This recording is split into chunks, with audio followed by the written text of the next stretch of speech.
You look historically speaking, Donald Trump is now under 50% in the national popular vote, barely under 50%, but he is under 50%. And I want to take a look and compare his popular vote victory to those, historically speaking, over the last 200 years.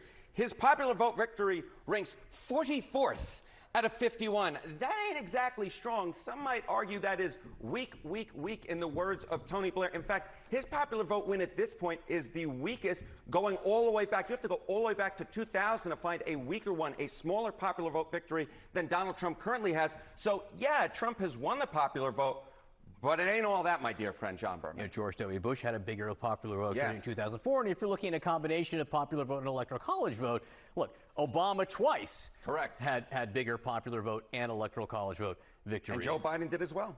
Joe Biden's popular vote victory twice as big, electoral college victory a little smaller. Talk about coattails for Donald Trump. Yeah, let's talk about coattails here. So, you know, you talk about the Senate, you know, short coattails. States Trump won, but Democrats won or lead in the Senate race. Look at this. In 2016, it was 0.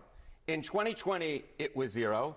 In 2024, look at this. Four states where a Senate Democratic candidate won, even though Donald Trump won. We're talking about Nevada, Arizona, Pennsylvania, Michigan, and Wisconsin. That is 4 states, and Pennsylvania we still haven't called yet. That could be 5 if Bob Casey is able to mount a comeback. But even if Casey loses and Dave McCormick wins, we're talking about 4 states. In fact, I went all the way back through the history books, and this is the most Senate races that the Prez Winners Party lost in states the president won since 2004. Again, you have to go all the way back since the early 2000s to find a historical note that matches what's going on right now. So yeah, Donald Trump won, but there weren't exactly all that many Republicans, or at least fewer than you'd expect historically, who rode around in that victory car with him. What about the House? What about the House? Well, we're talking about a historically small majority potentially for the Republicans. The GOP would have a record small majority if the current House results hold. The GOP would be at 221. The Democrats would be at 214. You have to go all the way back before there were 50 states in the Union to find a smaller majority